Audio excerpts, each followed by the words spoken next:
Hey, Pastor Dennis, we are back and really eager to get into this one because it should be really good. How you doing, Katie? It'll be interesting. So, Pastor Dennis, let's get straight into this. The title of this podcast is Will Aliens Kill Christianity? And so, what is your response? Short answer, no, it doesn't kill Christianity. Because that question gets asked on the premise that the Bible doesn't and cannot explain other beings, when in reality the Bible is really clear that God didn't only create human beings. God created a number of different entities, okay? And because people presume that we can't answer that, this is why they think that this will put an end to Christianity. So, then, Pastor Dennis, the next question is who are these entities? Even though the Bible does not say that humanity is God's only creation, it also makes it really clear that God did not create other civilizations, other races that live on other planets, that evolved and became sentient and, progressed in technological abilities, and that is what we are seeing. The Bible is really clear. What we are seeing is not the basis of extraterrestrials visiting planet Earth from other planets in the universe. Every single person over the last decade, okay, because I'm well read, I'm well versed in so many different aspects of the alien phenomena, okay, like I've spent more than 12 years researching this and reading this, and I don't just read and I don't just listen to people that have a Christian background. I've read a lot of New Age books. I've read a lot of people talking about remote viewing. I've read about people that talk about out of body experiences and stuff like that. Okay, so I have not just secluded my information and my knowledge and my understanding based upon the Bible, but nevertheless, my foundation is always the Bible, and everything that everybody says that they have experienced, I can explain from the Bible. Over the last decade, more and more people, be they abductees or contactees, are coming out and saying that because they have had interaction with the aliens, that when they ask the aliens where do they come from, the explanation is not interplanetary, it's not intergalactic, meaning that they clearly say they do not come from any planet in the known universe. And their explanation to abductees and contactees is that they are interdimensional. Okay, so if they are interdimensional, does that not create a problem for the biblical narrative? No, because as I previously said, the Bible doesn't just say that God created humanity. So I don't have a problem when we are talking about interdimensional beings. So then the next question's got to be, who are they? Well, Katie, I believe in a group of beings that decided to rebel against God's created order. They then fell from their original position, and they have been employing a agenda since that fall from God's creation and rebellion that we have seen from the book of Genesis, and that will finally play out in the book of Revelation. So what is that agenda? And does that agenda explain what we understand to be UFOs and UAPs and alien races? It absolutely 100% explains it. Because in the book of Revelation, it talks about a time in human history where God is going to rapture the church.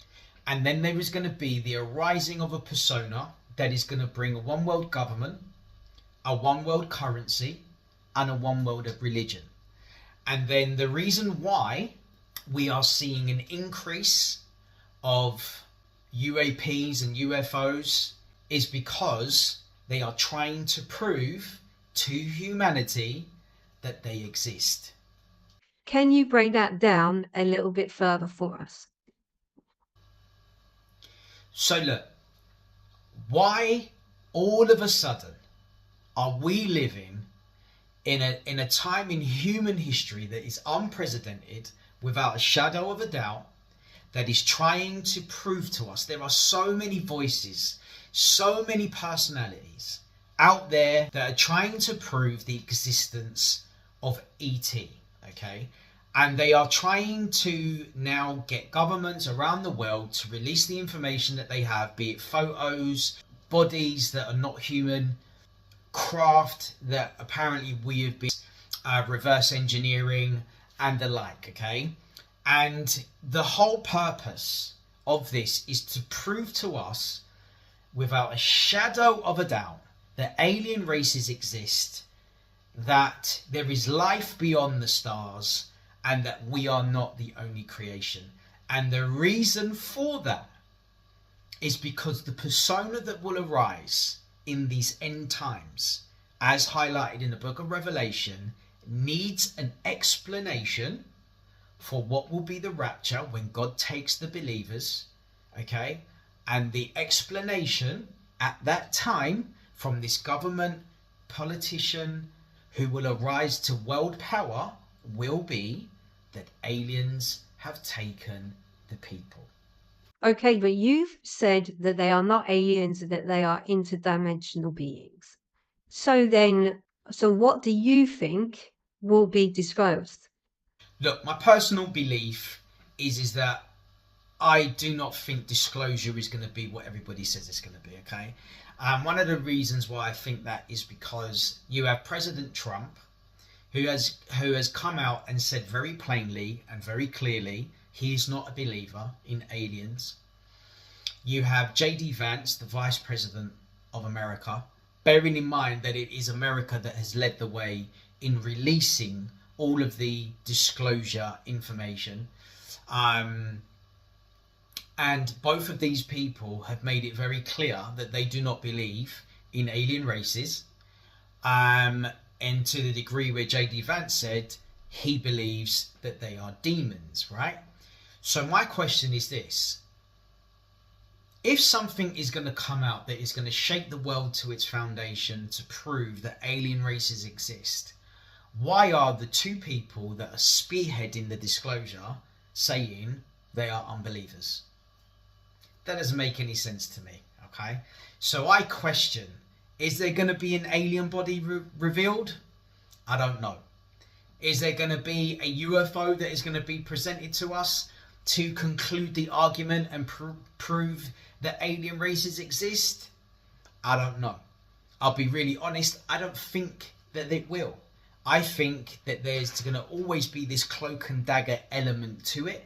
I think that the most important thing for the agenda, in order to allow the persona who will arise in the end times, who we commonly call the Antichrist, he just needs to play on the fact that we believe that there are aliens out there.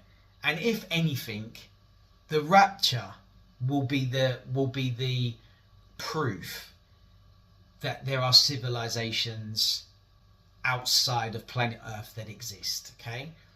So whether I'm right or wrong about whether something is presented before us physically, one thing to bear in mind that the scripture is totally clear about is the Antichrist isn't going to share his glory and isn't going to share his throne. And so this adds to the reason why I think that they will just be relegated to this thing that's out there somewhere, okay? Because the Antichrist, when he rises, will rule planet Earth. He will bring about a one world religion, a one world government, and a one world currency. And there is nothing to suggest in any of the prophetic scriptures that the Antichrist is going to bring about a one world religion that will focus on aliens. And the moment that aliens are proven to be real, that will then usurp his power and his authority to rule, because there will be a superior race in existence that could potentially overthrow him at any point. And so the one world religion that will arise, I believe the scriptures show clearly that religion will focus its worship on him. Wow. Well, look, that's all that we've got time for today, Pastor Dennis. There's so much there left to unpack. So let's do that on our next podcast. So until then, God bless.